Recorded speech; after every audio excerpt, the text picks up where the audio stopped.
तो स्वागत है आपका प्राइम टाइम में एक बार फिर। हमारे पास जामिया से एक मैसेज आया है। शिफाउर रहमान की पत्नी नूरीन का आरोप है कि शिफाउर रहमान पर दिल्ली दंगों को भड़काने का या उस दौरान मामले को भड़काने का गलत आरोप लगाया गया है। जो ये शख्स हैं वो जामिया ओल्ड बॉयज़ एसोसिएशन के अध्यक्ष हैं। आरोप है कि उनके साथ बर्बर बर्ताव किया जा रहा है। तो ये जो है ये बस एक कहानी है। इस तरह के आरोप, इस तरह के कई आरोप कई परिवार लगा रहे हैं और जिसकी वजह से कई परिवारों को मुश्किल झेलनी पड़ रही है। पिंजरा तोड़ एक ऐसी संस्था है जो दिल्ली और भारत के दूसरे शहरों में जो महिला स्टूडेंट्स हैं, महिला छात्र हैं, हॉस्टल्स में रहती हैं, उनकी समस्याओं, हॉस्टल में रह रही लड़कियों पर पाबंदियों के खिलाफ बनाई गई थी। इसकी दो कार्यकर्ताओं नताशा नरवाल और दिवांगना कालता को फरवरी में हुए CAA विरोध प्रदर्शन में अब गिरफ्तार किया गया है। अब फरवरी के बाद अब गिरफ्तार किया गया है और जब उन्हें अदालत में बेल मिल गई इस मामले में, तो क्राइम ब्रांच दूसरे आरोप के साथ तैयार थी, दंगे भड़काने के आरोप के साथ, और एक मामले में बेल मिलते ही दोबारा उनकी गिरफ्तारी हो गई है। पुलिस की तरफ से इस तरह के विवादास्पद और मनमाने कदमों पर गंभीर सवाल उठ रहे हैं। 30 साल की नताशा नरवाल और 32 साल की देवांगना कालिता, दिल्ली पुलिस ने शनिवार शाम दोनों को उनके घरों से गिरफ्तार कर लिया। पुलिस के इस विवादास्पद कदम पर कई सवाल उठ रहे हैं। दोनों ही JNU की छात्राएं हैं और महिलाओं के एक समूह पिंजरा तोड़ की सदस्य हैं। पिंजरा तोड़ संगठन कॉलेज की छात्राओं के अधिकारों के लिए काम करता है, लेकिन उनकी गिरफ्तारी उत्तर पूर्वी दिल्ली के जाफराबाद इलाके में नागरिकता संशोधन कानून के खिलाफ हुए प्रदर्शनों में हिस्सा लेने पर की गई। पहले उनके खिलाफ सरकारी कर्मचारी के सरकारी कामकाज में बाधा डालने और सरकारी कर्मचारी को उसके काम से रोकने के लिए आपराधिक बल का इस्तेमाल करने जैसे आरोपों में केस दर्ज किए गए। पुलिस ने एंटी CAA प्रोटेस्टर्स को लेकर कई गिरफ्तारियां की हैं और ऐसे में कई बड़े सवाल खड़े होते हैं। इन महिलाओं को 3 महीने बाद क्यों गिरफ्तार किया गया? अहम ये भी है कि इन महिलाओं पर जो आरोप लगाए जा रहे हैं उसके लिए पुलिस के पास क्या सबूत हैं? हैरानी की बात यह है कि जाफराबाद पुलिस की FIR में सरकारी कर्मचारी पर हमला करने या ताकत का इस्तेमाल करने का जिक्र नहीं है। सिर्फ ये कहा गया है कि ये 2 कार्यकर्ता प्रदर्शन की अगुवाई करने वालों में थीं, जिन्होंने महिलाओं और बच्चों को सड़क पर बिठाकर ये प्रदर्शन कराया। FIR में कहा गया है कि उन्होंने ट्रैफिक रोका और नागरिकता संशोधन कानून के खिलाफ नारे लगाए। जब ये मामले अदालत में गए तो जज ने आरोपियों को जमानत दे दी।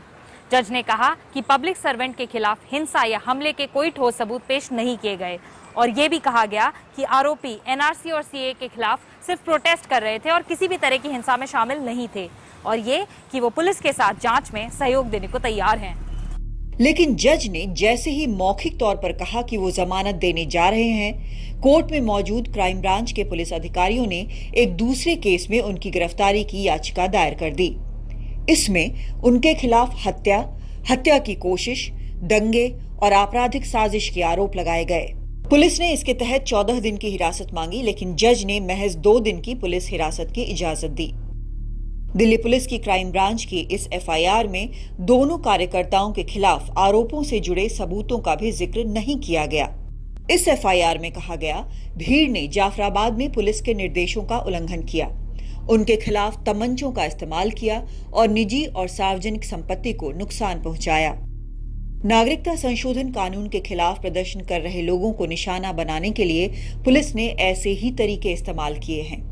जामिया की छात्रा सफूरा जरगर को तो पुलिस ने हिंसा की साजिश के आरोप में तब गिरफ्तार किया जब वो 3 महीने की गर्भवती थीं। जाफराबाद प्रोटेस्ट के मामले में सफूरा को जमानत मिल गई, पर पुलिस ने फौरन उन्हें एक दूसरे केस में गिरफ्तार कर लिया। सफूरा की जमानत की सुनवाई के दौरान जज ने पुलिस के जवाबों को सतही और एक तरह से आधारहीन बताया। इस सुनवाई के एक दिन बाद पुलिस ने सफूरा पर एंटी टेरर लॉ UAPA का चार्ज लगा दिया। सफूरा जरगर की बहन सामिया जरगर ने NDTV को बताया कि उनके परिवार में सभी लोग परेशान हैं। हमें जल्द ही न्याय के लिए अल्लाह और देश की न्यायपालिका पर विश्वास है। तिहाड़ में उन्हें जेल मैनुअल के हिसाब से खाना मिल रहा है। कोरोना के कारण हम उनसे नहीं मिल पाए हैं, जिससे हमारी चिंता और बढ़ी हुई है। पुलिस ने सफूरा जरगर के साथ जामिया मिलिया के ही छात्रों मिरान हैदर, शिफाउर रहमान और आसिफ इकबाल तन्हा को भी गिरफ्तार किया है। इन सब पर भी वैसे ही आरोप लगाए गए हैं। इन सभी के वकील सरीन नावेद ने कहा कि पुलिस के पास आरोपों को साबित करने के लिए कोई सबूत नहीं है। इसमें पुलिस कह रही है कुछ खुफिया इन्फॉर्मेशन को मिली कुछ दंगे खत्म होने के हफ्ते 10 दिन बाद, मतलब कुछ लोग जो कि 2-3 साइट पे गए थे, ये कह रहे हैं कि वो लोग कोऑर्डिनेट कर रहे थे प्रोटेस्ट को, कि दंगे भड़काने में उनकी एक साजिश थी। इस इन्वेस्टिगेशन को चलते हुए तकरीबन 2.5 महीने तो हो ही गए हैं, अब तक ऐसा कोई प्रूफ सामने नहीं आया है जिससे कि उनकी थ्योरी जो है वो साबित हो रही हो। इस बीच पुलिस के इस मनमानी कार्रवाई के खिलाफ कई छात्र संगठन और सामाजिक राजनीतिक कार्यकर्ता सामने आए हैं। दिल्ली में एक वीडियो प्रेस कॉन्फ्रेंस के जरिए उन्होंने आरोप लगाया कि पुलिस अपने आकाओं के इशारे पर शांतिपूर्ण आंदोलनों को बदनाम करने और निर्दोष लोगों को परेशान करने में जुटी है। ऑलरेडी समाज जो है एक मानसिक तनाव से गुजर रहा है, लेकिन लोगों के हक और अधिकार के लिए लड़ने वाले, बात करने वाले जो ये विद्यार्थी हैं, उनको इसलिए टारगेट किया गया है ताकि सरकार की नाकामियों पर कोई सवाल ना खड़ा कर सके, कोई ये ना पूछ सके कि भाई कैसा ट्रेन चला रहे हैं, जाना है गोरखपुर, पहुंच जा रहा है उड़ीसा। आप कह रहे हैं कि लोगों को पटरियों पे नहीं चलना चाहिए, पटरी पे सो गए इसलिए उनकी मौत हो गई, लेकिन जो ट्रेन से आ रहे थे, जिस ट्रेन को 24 घंटे में पहुंचना था, वो ट्रेन जो है 110 घंटे में पहुंची और उसमें 9 लोगों की मौत हो गई। इस पे कोई सवाल नहीं खड़ा कर सके, कोई ये ना सवाल खड़ा कर सके कि आज भोपाल में पीपीई किट पहनने के चलते 5 स्वास्थ्य कर्मी बेहोश हो गए, जिन स्वास्थ्य कर्मियों के लिए थाली बजाए थे तमाम। एनडीटीवी ने DCP north east Ved Prakash Surya और क्राइम ब्रांच के एडिशनल कमिश्नर बीके सिंह से कांटेक्ट करने की कोशिश की, लेकिन इस मसले पर कोई जवाब नहीं मिल पाया।